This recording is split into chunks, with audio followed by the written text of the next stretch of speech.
오늘은 창세기 강의 21번째 시간인데요. 인생의 기근을 만난 아브라함이라는 제목으로 함께 은혜를 나누겠습니다. 여러분 혹시 거미줄에 이렇게 걸리기는 좀 어렵고 그죠? 거미줄을 막 헤치면서 이렇게 걸어본 적이 있습니까? 아마 한 번쯤은 그런 경험이 있을 겁니다. 저도 얼마 전에 이 길을 가다가 거미줄이 막 얼굴에 붙은 거예요. 그래서 막 얼굴을 이렇게 떼내는데 갑자기 뭐 이상한 게 잡히더라고요. 보니까 거미가 잡혔어요. 얼마나 놀랬던지. 그래가지고 막 화들짝 놀라면서 막 이리저리 뛰었던 그런 기억이 있습니다. 거미줄이 얼굴과 머리에 붙는 것은 다시 경험하고 싶지 않은 그런 경험이지요. 길을 가다가 거미줄을 제치며 걸어야 할 때 우리의 그 허를 찌르는 세 가지 일이 일어납니다. 첫 번째는 이 달라붙고 보이지 않는 거미줄이 잘 안 보이잖아요. 보이지 않는 것을 걷어내기 위해서 허공을 막 이렇게 헤집게 되는 거죠.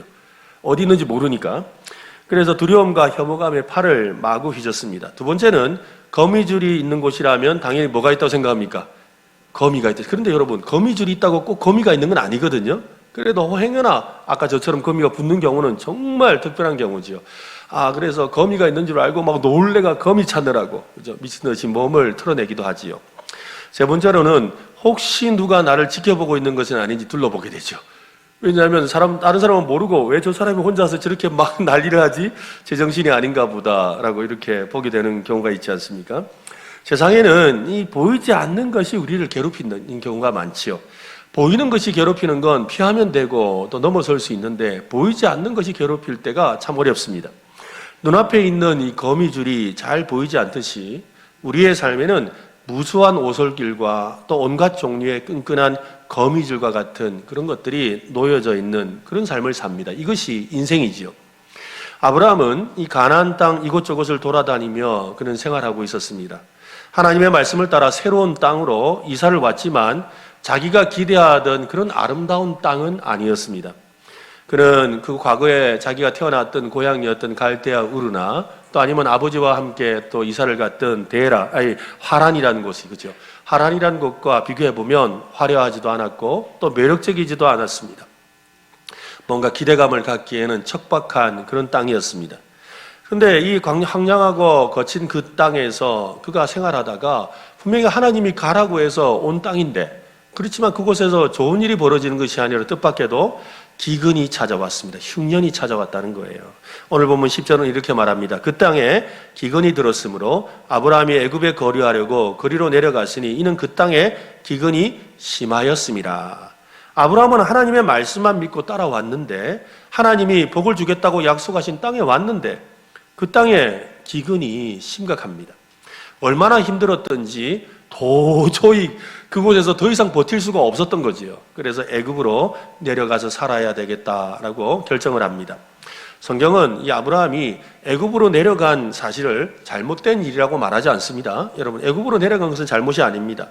애굽에 있는 이집트에 있는 나일강이 있죠. 이 나일강 근처에는 풍부한 물과 또한 목초지, 또 먹을 것이 많았습니다.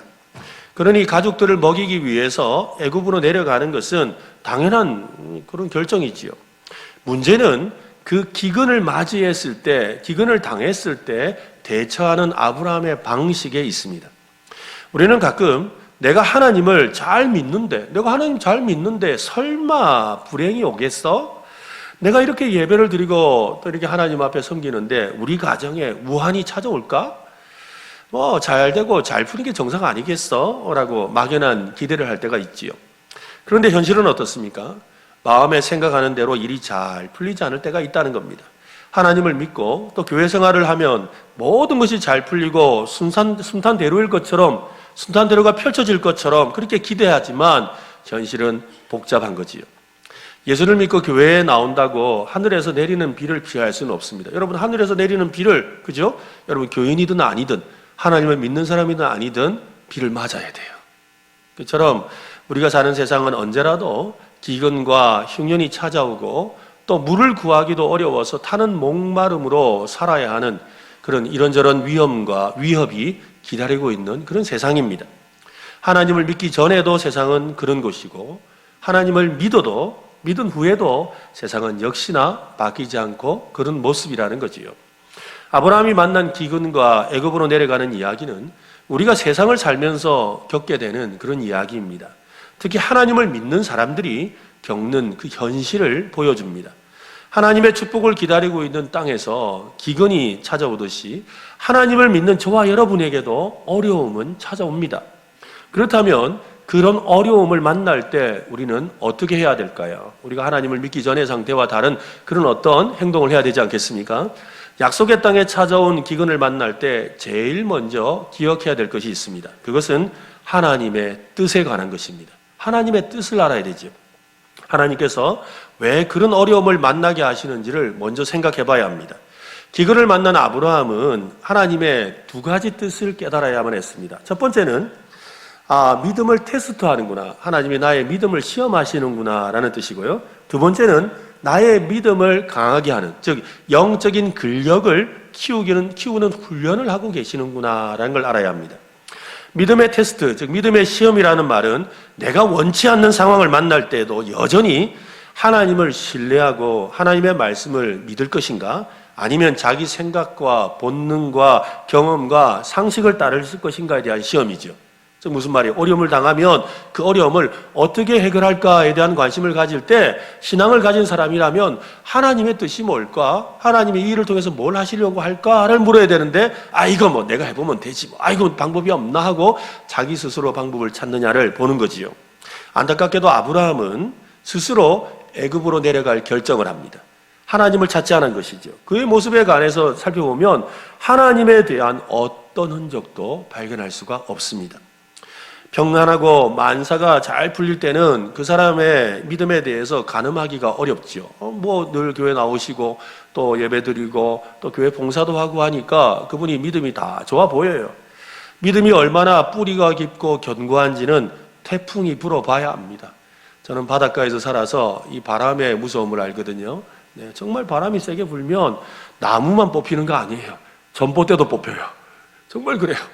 근데 나무가 튼튼한 나무가 저기 왜 저렇게 있지라고 했는데 어느 날 보면 뽑혀 있어요. 그때 깨닫죠. 뿌리가 깊지는 않았구나. 뿌리가 깊지는 않았구나. 뿌리가 깊어야, 뿌리가 단단하게 내려져 있어야 세찬 바람에도 흔들리지 않는 것이지요. 그러니 우리가 환난과 시험을 만나봐야 그 사람의 믿음의 수준을 알 수가 있는 것입니다.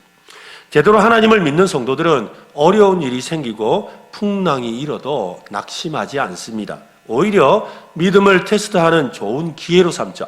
내 믿음을 더 강하게 해야 되는구나. 더 하나님을 굳게 붙들어야 되는구나. 라는 그런 믿음을 가지시기를 바랍니다. 그런 믿음을 갖는다는 거죠. 중소기업을 경영하는 아주 신실한 어떤 집사님이 계셨습니다.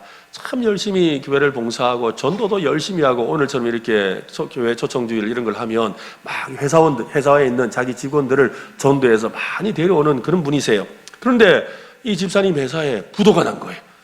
부도가 나서 회사가 굉장히 어려움을 겪게 되었습니다. 그런데 이 집사님이 사장님이 직원들을 이렇게 교회에 초청했는데 한 번도 교회를 안 나오는 직원이 한 명 있었어요.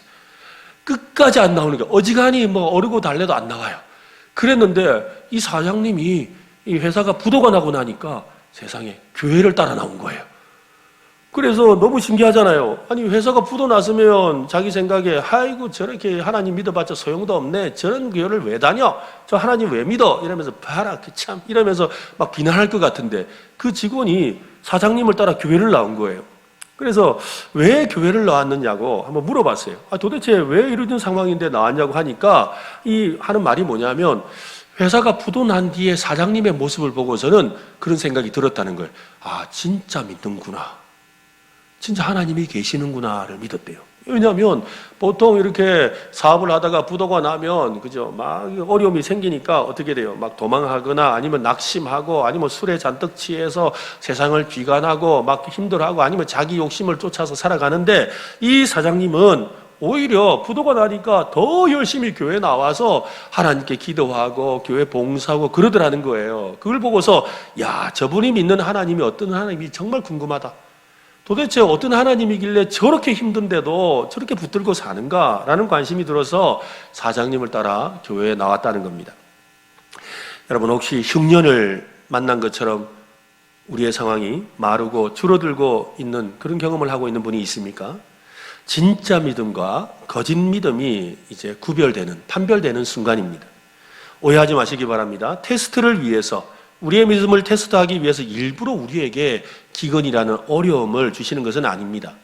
세상을 사는 이상 우리는 끊임없이 어려움을 만나지요. 세상에서 모든 사람이 겪는 어려움, 우리도 동일하게 겪는다는 거예요. 그렇지만 믿음을 가진 사람들의 다른 점은 그 기근이라는 어려움 속에서 그 속에서 일하시는 하나님을 보는 눈을 갖게 된다는 겁니다.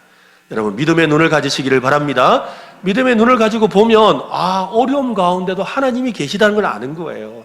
영적인 눈을 통해서 하나님의 뜻을 발견하고 하나님을 더욱 신뢰하게 되는 것이죠. 그런 여러분 되시기를 바랍니다. 하나님을 신뢰하는 사람은 걱정과 염려와 두려움을 뒤로하고 기도부터 하지요. 왜? 하나님을 믿기 때문이지요. 하나님을 의지하는 기도부터 합니다. 환난과 풍랑과 어려움을 당할 때 만사를 제쳐놓고 하나님 앞에 기도하는 것이 믿음의 사람들이 보여주는 자세지요. 어려움이 왔을 때 낙심하고 실망하고 원망할 필요가 없습니다. 응답을 주실 때까지 하나님 앞에 부르짖고 기도하면 반드시 하나님이 도와주십니다. 말씀대로 살다 보면 하나님의 때에 축복을 받게 되는 줄로 믿으시기를 바랍니다. 사람들은 진실보다 거짓말을 더 잘 믿는 경향이 있습니다. 그런 경향은 거짓말이 우리에게 너무나도 익숙하기 때문이지요. 거짓말을 믿게 되는 이유는 그것이 거짓말인지를 모르기 때문일 거예요. 아마 그렇지 않겠습니까? 제가 만약에 여러분한테 이거 거짓말이거든요, 이 거짓말이거든요 하고 제가 말한다면 여러분 믿을까요, 안 믿을까요? 믿으려고 하는 분들처럼 보이는데요. 믿을까요, 안 믿을까요? 당연히 안 믿죠. 그죠? 제가 이거 거짓말이거든요? 그러면서 이야기를 해요. 아무리 그럴듯한 이야기라도 제가 거짓말이라고 하면 안 믿어요. 그렇죠? 왜냐하면 이 거짓말이라는 거 우리가 모르기 때문에 믿은 거야. 그 거짓말이라고 말해줬어야지. 우리가 몰랐다 이 말이에요. 그런데 막상 우리가 세상을 살다 보면요, 이런 사람들이 있어요. 거짓말인데도 믿는 사람이 있어요. 거짓말인데도 믿는 사람이 있다고요. 왜 믿을까요? 왜 믿을 것 같으세요? 사실 사람들은요, 내가 믿고 싶은 걸 믿어요. 이게 진실이냐 거짓이냐의 관심보다도 내가 믿고 싶어서 믿는 거예요. 그래서 실제로 그래요. 이거 거짓말이거든, 이거 사실은 아닌데요 하면서 말을 해요. 그런데도 그 사람은 뭐예요? 그거 너무나 믿고 싶거든요. 그러니까 그냥 믿어버려요. 그냥 그 사실로 믿어버리죠. 그냥 아니라도 괜찮아, 나 믿을래요 이런다고요. 자기가 어떤 일에 대해서 사실이냐 아니냐 보다 내가 믿고 싶은 것이냐 아니냐를 더 중요하게 생각하는 것이지요. 진실이냐 아니냐가 중요하지 않더라는 겁니다. 거짓말이 위험한 이유는 거짓말을 믿고 신뢰하고 거짓말의 그 틀에 갇혀서 거짓말대로 생각하고 행동하기 때문입니다. 영적인 원수인 이 사탄은 우리의 삶을 무너뜨리는 전략으로 거짓말을 사용합니다. 이 거짓의 아비가 바로 마귀 사탄이지요. 사탄이 우리의 생각과 영혼에 심으려는 대표적인 거짓말 몇 가지가 있습니다. 그걸 여러분에게 좀 소개하려고 하는데요. 그 거짓말들은 우리를 포기하고 그만두게 하려고 합니다. 첫 번째는 한번 따라 합시다. 나는 조건을 갖추지 못했다. 무슨 말입니까? 나는 부족해 라는 거예요. 나는 부족해 라는 것을 이 사탄이 우리에게 주는 거짓말이에요. 이 거짓말은 우리에게 자격이나 능력이 없다고 말하지요. 이 거짓말은 얼마간의 진실을 담고 있어서 잘 속는 경향이 있습니다. 내가 적이 없어서 불행해. 내가 적이 없어서 이렇게 살아. 나는 내가 이런 게 부족해서 이렇게 살아. 우리 집에는 그런 게 없어서 이러면서 뭐가 부족해서 내가 갖추지 못해서 힘들다고 말하지요. 이것은 반은 맞지만 완전한 진실은 아닙니다. 여러분, 우리가 믿어야 될 것은 한번 따라합시다. 하나님이 함께 하시면, 우리 부족한 건 사실이다 할지라도 하나님이 함께 하시면 모두 다 채워지는 줄로 믿으시기를 바랍니다. 하나님이 함께 하시면 진리가 빠져 있는 거예요. 두 번째 거짓말은 무엇이냐면 한번 합시다. 내가 혼자서도 고칠 수 있다. 내가 혼자서라도 할 수 있다라고 하는 거예요. 이게 거짓말이에요. 이 거짓말을 믿으면 도움이 필요할 때 도움을 구하지 않지요. 저도 그래요. 이거 내가 고쳐보지. 고칠 능력도 없으면서 한번 고쳐보겠다고 나서는 경우가 얼마나 많습니까? 또 길을 가다가도 그렇지 않습니까? 길을 물어보면 될 텐데 물으면 자존심 상할까 봐 묻지도 않고 그냥 계속 그 길을 뺑뺑 돌고 있는 거예요. 운전을 하다가도 그런 일들이 참 남자들이 참 많지요. 그런 일들을 겪는 거예요. 자신의 실수와 약점을 드러내고 싶지 않은 거지요. 고치려면 그것을 드러내야 되는데 그러면 남 앞에서 내가 좀 부끄러운 거예요. 그래서 숨기려고 하는 겁니다. 여러분, 하나님을 귀찮게 하지 말아야 되겠다고 어떤 사람은 생각하죠. 이거 뭐 하나님한테 뭐 부탁드릴 거 있나? 내가 그냥 알아서 하면 되지 뭐. 내가 하면 되는 거 아니야? 이런 것까지 이런 마음을 먹는다는 거죠. 결국 어떻게 돼요? 하나님이 필요 없는 인생을 살게 되는 거지요. 여러분, 하나님이 도와주셔야 합니다. 하나님이 도와주셔야 합니다. 여러분의 여러 가지 문제는 하나님이 도와주셔야 합니다. 세 번째 거짓말은 한번 따라합시다. 나는 행복할 자격이 있다. 네. 이 말이 거짓말이 아니기를 바라지만 그러나 거짓말입니다. 앞에서 말한 것처럼 이 말도 진실과 거짓말이 섞여 있지요. 하나님은 우리가 행복하기를 바라십니다. 그래서 우리가 교회 나오죠. 네. 그러나 하나님은 우리의 행복을 위한 수단이 아닙니다. 모든 좋은 선물, 모든 순전한 행복은 하나님에게서 나옵니다. 하나님을 믿고 하나님을 마음에 모셔드리면 절대 마르지 않는 행복을 누리게 되지요.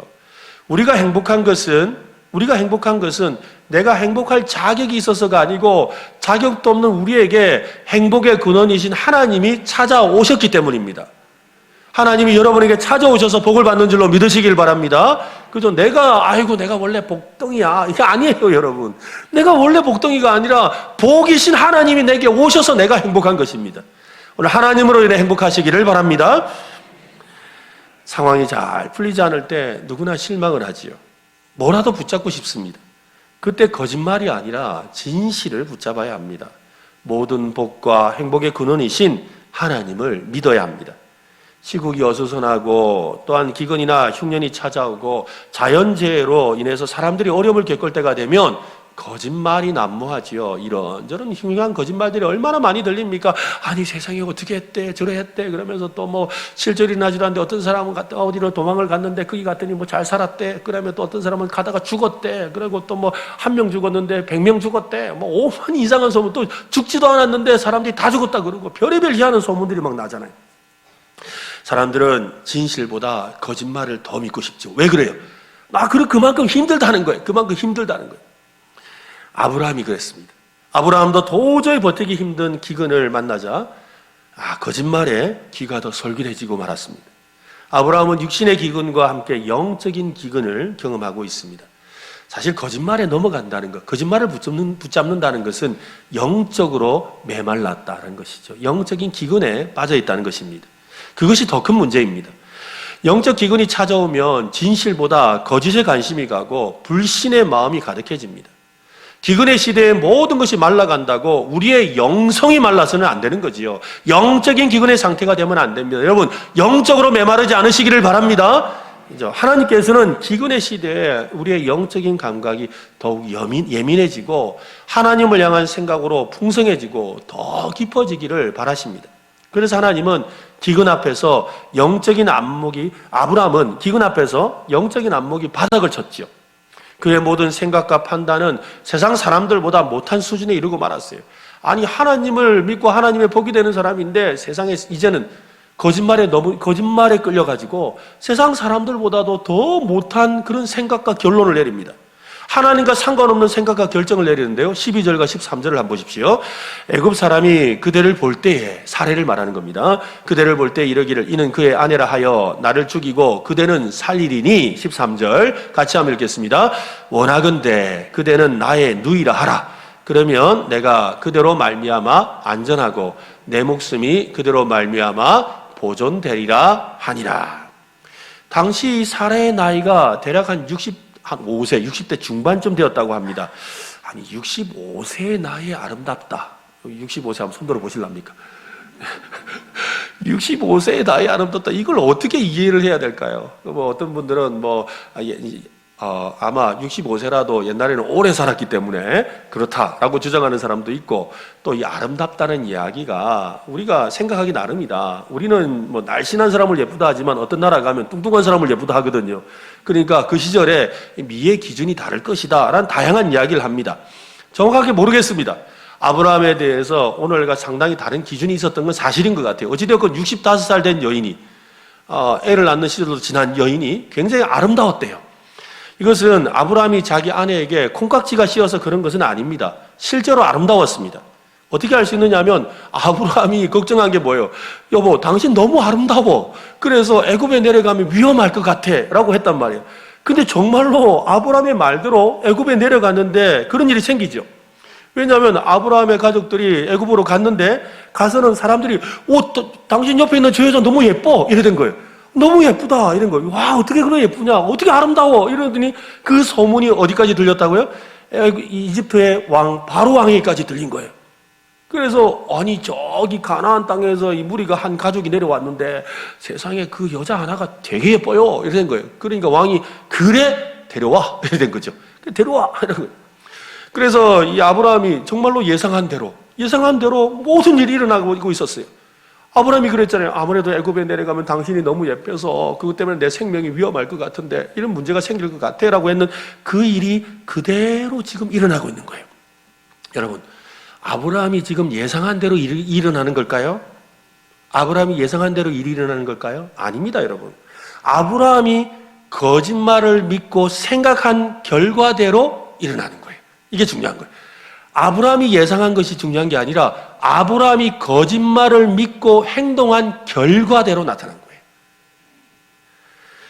사례가 여러분 아무리 아름답다고 한들 사람이 그렇게 칭찬한다고 해서 반드시 사례를 빼앗으려고 한다는 것? 이건 거짓말이죠. 그렇지 않습니까? 아름답다고 아무 여자나 뺏어옵니까? 그건 거짓말인 거예요. 그걸 믿어. 그리고 뭐예요? 그래서 그는 어떻게 해요? 자기 생명을 보존하기 위해서 어떻게 합니까? 반은 사실 반은 거짓말을 말하잖아요. 원래는 이 사례는 자기 부인이기도 하지만 이복 동생이거든요. 그러니까 당신 이복 동생으로 하고 아내란 사실은 숨기자라고 말하죠. 그러면 여러분, 아내라고 말했다고 해서 사람들이 너 너무 예쁜 부인을 가졌네 하고 죽일까요? 그것도 아브라함이 거짓말을 믿은 거잖아요. 그럴 것이라는 거짓말을 믿은 거예요. 왜 아브라함은 그러면 그런 거짓말을 믿었을까요? 바로 영적인 기근에 빠졌기 때문이라는 거예요. 영적으로 고달프고 메말라 있다는 거예요. 아브라함은 사람들에게 들었던 이야기를 그대로 믿었습니다. 무엇 때문에? 두려움 때문에 말입니다. 앞으로 일어날 일을 스스로 통제할 수 없다는 생각에 불안했습니다. 이러한 두려움과 불안은 어디에서 시작되었습니까?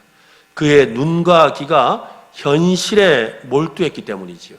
현실에 몰두하느라고 눈과 귀가 어두워졌어요. 사람들의 소리에는 귀가 열리고 사람들의 행동에는 눈이 열렸는데 정작 가나안 땅에서 저 갈대아 우르 땅에서부터 지금까지 함께 하셨던 하나님에 대해서는 눈과 귀가 가려진 거죠. 이게 문제인 거예요. 하나님이 그와 함께 하겠다고 하시고 하나님이 그와 동행하신다고 하셨던 그 하나님이 보이지 않는 거예요. 기근의 시대에는 상황이 너무 크게 보입니다. 거짓말이 더 솔깃하게 들리지요. 아브라함은 거짓말에 사로잡혀서 진실을 보지 못했습니다. 진실이 무엇입니까? 하나님이 아브라함과 함께 하신다는 것입니다. 이것은 진실입니다. 이 진실은 오늘 우리에게도 동일합니다. 한번 따라합시다. 하나님은 나와 함께 하신다. 한 번 더. 하나님은 나와 함께 하신다. 이것이 진리인 줄로 믿으시기를 바랍니다. 어떤 어려움이 있고 문제가 있어도 하나님은 나와 함께 하십니다. 하나님의 분명한 약속의 말씀을 믿어야 되는 거지요. 아브라함은 무엇을 믿어야 했습니까? 12장 3절에 보면 너를 축복하는 자에게는 내가 복을 내리고 너를 저주하는 자에게는 내가 저주하리니 땅의 모든 족속이 너로 말미암아 복을 얻을 것이라 하신지라. 무슨 말이에요? 하나님이 내가 너에게 복이 되어주겠다. 그리고 너를 힘들게 하는 사람 내가 힘들게 하겠다. 그렇게 말씀하셨잖아요. 이걸 믿어야 됐던 거예요. 애굽 사람들이 아리따운 아내를 취하기 위해서 아브라함을 죽일 것이라는 거짓말을 믿기보다 하나님의 약속의 말씀을 믿어야 했습니다. 약속을 진짜 믿는다면 애굽이든 어디든 그곳에 있는 사람이 위협적이든 난폭하든 그게 무슨 상관이 있습니까? 아브라함은 보호를 받을 것이고 아브라함 때문에 오히려 애굽이라는 강대국도 복을 받게 될 것이지 않습니까? 이것을 믿어야 했습니다. 그러나 아브라함은 하나님이 아니라 거짓말을 믿고 말았습니다. 우리는 진실을 붙잡고 살아야 합니다. 진실은 하나님이 저와 여러분을 사랑하신다는 것입니다. 이것을 믿으시기를 바랍니다. 하나님은 우리를 매우 귀하게 여기시죠. 그래서 자기 아들을 우리를 위해 십자가에서 피 흘려 죽게 하셨습니다. 십자가에서 우리 죄를 대신해서 죽으신 예수님이라는 하나님의 사랑, 그 하나님의 사랑을 받아들이면 누구라도 하나님의 자녀가 되고 새로운 삶을 살게 되고 하나님의 복을 받는 인생이 되는 줄로 믿으시기를 바랍니다. 우리와 함께 하시며 행복한 삶을 도와주시는 그 하나님이 우리를 사랑하십니다. 그 하나님을 오늘 믿고 그 하나님을 신뢰하는 모든 성도들, 오늘 또 초대받아 오신 여러분 되시기를 간절히 바랍니다. 약속의 말씀을 믿지 않고 거짓말을 믿은 아브라함은 거짓의 사람으로 변하고 말았습니다. 아내를 설득해서 사람들에게 거짓말을 했지요. 위기를 모면하기 위해서 철저히 계획한 거짓말인데 거짓말을 참 계획을 세워서 잘했는데 결과는 엉망진창이 되고 말았습니다. 도저히 자신의 힘으로 수습할 수 없는 그런 상황에 이르고 말았지요. 자기 목숨 하나 보존하려고 한 짓이 오히려 모두를 위험에 빠뜨리고 말았습니다.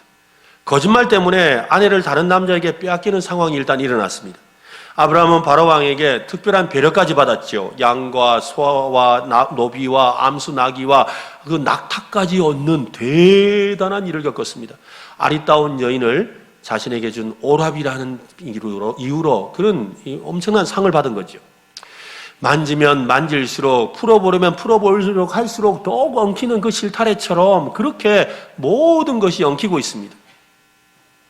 혹시 우리 중에 일이 잘 풀리지 않고 답답하고 괴롭고 어떻게 해야 될지 몰라서 난감한 분이 있습니까? 여러분, 하나님을 찾아야 돼요. 내가 풀려고 하면 안 돼요. 내가 풀려고 하면 할수록 엉키게 되어 있어요. 근데 하나님 찾으면 해결이 됩니다. 어떻게 해야 될지 몰라서 답답하고 괴롭고 난감하다면 하나님을 찾아야 합니다. 하나님만이 해결해 주실 수 있습니다. 그런데 아브라함은 하나님을 찾지 않았습니다. 하나님을 향한 어떤 노력도 하지 않았다고 성경은 말하지요. 왜 그렇습니까? 그는 지금 영적인 기근에 빠져서 하나님과 상관없는 삶을 살고 있기 때문입니다. 아브라함은 하나님을 가나안과 세겜 땅에 계시는 그런 분으로 생각했습니다. 하나님은 자기를 찾아오신 특별한 신이긴 하지만 이 애굽 땅, 큰 나라 애굽 땅에서는 별로 영향력이 없는 그런 신으로 그는 믿었던 거지요. 아브라함은 하나님을 알지 못했습니다. 하나님에 대해 제대로 알지 못했습니다. 하나님을 너무 작은 분으로 생각했습니다. 온 세상의 주인이신 하나님이라든지 하나님의 자상하심이라든지 하나님께서 항상 함께 하신다는 것을 그는 알지 못했습니다. 누가 저에게 목사님은 뭐 성경을 잘 아시고 또 하나님에 대해서도 아니까 하나님에 대해서 한번 소개해 주세요. 한마디로 하나님을 뭐라고 하겠습니까? 라고 만약에 물어본다면 저는 서슴없이 이렇게 말을 하겠습니다. 하나님은 자기 사람을 끝까지 사랑하신다. 한번 해볼까요? 하나님은 자기 사람을 끝까지 사랑하신다. 하나님은 여러분을 끝까지 사랑하십니다. 하나님은 자기 사람을 끝까지 사랑하시고 책임지는 분이지요. 지금 여러분이 믿는 하나님, 믿어야 될 하나님이 바로 그런 분입니다. 아브라함에게 복이 되어 주겠다고 하셨던 하나님이 바로 왕에게 어떤 일을 하는지를 한번 보십시오. 17절 말씀인데요. 한번 같이 읽읍시다. 여호와께서 아브라함의 아내 사레의 일로 바로와 그 집에 큰 재앙을 내리신지라. 하나님은 바로와 그 집에 재앙을 내리셨다고 합니다. 히브리어로 이 재앙이라는 단어는 질병이 만연한 상태, 즉 큰 아마 병이 들었던 것 같아요. 근데 뭐 사람이 갑자기 병이 든다고 하면 아마 어떤 종기나 그죠? 아마 이 전염병 중에 어떤 종기나 이런 것들이 막 부스럼 같은 게 생기는 그런 현상인 것 같아요. 이 밤이 되기 전에 갑자기 발병을 해서 왕은 고통을 당했습니다. 설상가상으로 왕궁에 있는 사람들이 이상한 이 질병에 걸렸다는 보고를 받았지요. 그러니까 왕이 관심이 되는 거예요. 그래서 왕은 질병이 창궐한 것이 어떤 일인지, 아니 이렇게 하룻밤 사이에 이렇게 엄청난 일이 일어나더니 이거는 아무래도 영적인 일인 것 같다. 신이 노해서 일어난 일인 것 같다. 분명히 신이 노해서 그런 것 같은데 도대체 무슨 일인지 알아봐라 그랬어요. 그래서 알아보라고 나가서 신하들이 알아보다 보니까요, 이상한 일이 있는 거예요. 그 왕궁에 있는 사람들이 다 이 재앙에 걸렸는데 딱 한 사람, 누굴까요? 누구요? 사레. 아브라함의 아내였던 사레만 깨끗한 거예요. 사람은 아무 일이 없는 거지요. 그러니까 어떻게 돼요? 왕이 사례를 부르는 거예요. 야, 이리 와라. 부르는 거예요. 불러서 뭐래요? 도대체 무슨 일이 일어난 것이냐? 도대체 너는 왜 너만 깨끗한 것이냐? 왕이 물었죠. 그러자 사례는 더 이상 숨길 수가 없지요. 자취주정을 말합니다. 저는요, 결혼한 여자예요. 결혼한 여자예요. 그리고요, 우리 오랍이라고 했던 그분이 제 남편이거든요. 이실직고를 하는 거죠. 19절 말씀을 보세요. 네가 어찌 그를 누이라 하여 내가 그를 데려다가 아내를 삼게 하였느냐? 아브라함에게 왕이 막 호통을 치는 거예요. 네 아내가 여기 있다. 어서 데려가라. 보기도 싫다 이러면서 내쫓은 거죠. 사실 이 정도의 상황이라면 아브라함과 사례는 여러분 죽은 목숨이죠. 왕을 속였고 그것 때문에 몸에 병이 들고 막 난리가 났으니 거짓말하는 그 사람 여러분 같으면 살려두겠습니까? 죽여야 정상이죠. 바로는 아브라함의 모든 소유를 빼앗고 노예 시장에 팔아넘기든지 아니면 당장에 능지처참을 시켜도 누가 하나 뭐 이렇게 심한 일이라고 말할 수 없는 일이지요. 하지만 바로 왕은 아무런 일을 하지 않습니다. 오히려 하지 않았다는 표현보다 할 수가 없었지요. 이게 중요한 거예요. 분명히 자기가 얼마든지 그 아브라함과 그의 가족들 다 죽여도 돼요. 다 내쫓아 버려도 되고, 그 다음에 뭐 진짜 노예처럼 고생을 시켜도 돼요. 그리고 자기가 줬던 그 선물들 다 빼앗고, 그리고 막 그 일을 해도 아무 문제가 없어요. 그런데 할 수가 없었어요. 여러분, 왜 할 수가 없었지요? 왜 할 수가 없었을까요? 왜 할 수가 없을까요? 하나님이 하시는 일이기 때문이지요. 하나님의 두려움을 알기 때문인 거예요. 아브라함은 모르는데 애굽의 바로왕은 알아요. 이 아브라함 건드렸다간 더 죽겠구나. 아브라함이 건드렸다가는 야, 이거 우리 나라 살아남지도 못하겠다. 이거 큰일 났다. 바로왕은 아는 거예요. 바로왕이 관대한 결정을 내린 것은 우연이 아닙니다, 여러분. 재수가 아닙니다. 희한한 일이 아닙니다. 하나님 때문입니다. 아브라함은 하나님과 사람 앞에서 바보 같은 짓을 했지요. 평생 후회하고 또 후회할 만한 일을 했어요. 아마 그럴 거예요. 나중에 누구라도 자기 사례랑 둘이서 앉아가지고 우리 그때 애굽 야기하지 마. 그거 부끄러워 죽겠구만. 아마 그 집에 있는 하인들도 그죠? 그럴 거예요. 자기들끼리 모여가지고 세상에 저런 사람이 우리 주인이라고. 아이고 참말로 아마 그랬을 거예요. 그죠? 그렇지만 앞에 대놓고 말은 못하지만 아브라함도 어디 대놓고 나가서 고개 들지도 못할 만한 그런 부끄러운 일, 후회할 만한 일을 했어요. 그는 하나님의 테스트에 낙제생이 되고 말았지요. 감사하게도 하나님은 아브라함이 낙제했다고 버리지 않으셨습니다. 오히려 아브라함과 그의 가족을 구해내셨습니다. 그리고 더 놀라운 것은 그들을 더 부자가 되게 하셨어요. 오늘 본문 뒤에 나오는 13장에 보면요, 아브라함이 애굽에서 그와 그의 아내와 모든 소유와 롯과 함께 네겝으로 올라가니 2절 아브라함에게 가축과 은금이 풍부하더라. 더 부자가 된 거예요. 어떻게 그럴 수가 있습니까? 하나님을 버리고 거짓에 사로잡혀 거짓말을 하고 여러 사람을 힘들게 한 아브라함이지 않습니까? 다시는 그런 일이 없도록 혼쭐을 내고 벌을 내리셔도 시원찮은데 오히려 더 부자가 되게 하셨대요. 왜 그러셨을까요? 왜 그러셨을까요? 왜 그러셨을까요? 아까 말씀드렸잖아요. 하나님은 자기가 선택한 사람을 끝까지 사랑하시는 거예요. 한번 해볼까요? 하나님은 자기가 선택한 사람을 끝까지 사랑하신다. 그저 하나님을, 아브라함을 끝까지 책임지시는 거예요. 그 하나님이 오늘 저와 여러분의 하나님인 줄로 믿으시기를 바랍니다. 믿음은 약속을 믿는 것이 아닙니다, 여러분. 믿음은 복을 믿는 것도 아니에요. 믿음은 하나님을 믿는 것입니다. 하나님을 믿어야 약속이 이루어지고 복을 받는 거지요. 아브라함의 실수는 하나님을 믿지 않고 복을 믿으려고 했고 약속을 믿으려고 한 거예요. 복의 근원이신 하나님을 놓쳐버린 데 있는 겁니다. 우리는 바로왕이 있는 애국과 같은 세상을 지금 살고 있습니다. 아브라함처럼 거짓말과 두려움이 몰려오는 세상에 살고 있지요. 아브라함은 가는 곳마다 제단을 쌓고 하나님의 이름을 부르며 예배했던 것처럼 애굽에서도 그런 삶을 살아야 했습니다. 우리도 하나님이 함께 하심을 믿고 하나님의 은혜와 복을 받는 그런 믿음의 삶을 사시기를 바랍니다. 하나님의 능하신 손에 붙잡힌 사람이라는 것을 잊지 마십시오. 살다 보면 인생의 크고 작은 시련과 사고를 만납니다. 또한 기근을 만나기도 하지요.